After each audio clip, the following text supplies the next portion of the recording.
আপনি কি জানেন আমি একদিন একটি নতুন স্কুলে ভর্তি হলাম, তখন আমাকে ক্লাস টিচার জিজ্ঞেস করলেন এই স্কুলের হেড ম্যাডামের নাম কি।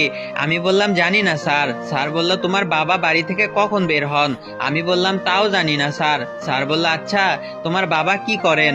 আমি বললাম গাড়ি চালায়। স্যার বলল কত স্পিডে চালায়। আমি বললাম জানি না স্যার। তখন স্যার বলল আচ্ছা বলো তো মুরগি কি পারে। আমি বললাম এইটাও জানি না স্যার। তখন স্যার বলল কাল বাড়ি থেকে এর অ্যান্সার গুলো ঠিক মতো জেনে আসবে। আমি বাড়ি গিয়ে বাবাকে জিজ্ঞেস করলাম বাবা আমার স্কুলের হেড ম্যাডামের নাম কি। বাবা বলল জয়া ম্যাডাম। আমি বললাম তুমি কখন বাড়ি থেকে বের হও। বাবা বলল রোজ সকালে। আমি বললাম তুমি কত জোরে গাড়ি চালাও। বাবা বলল ফুল স্পিডে। আমি আবার জিজ্ঞেস করলাম মুরগি কি পারে। বাবা বলল ডিম পারে।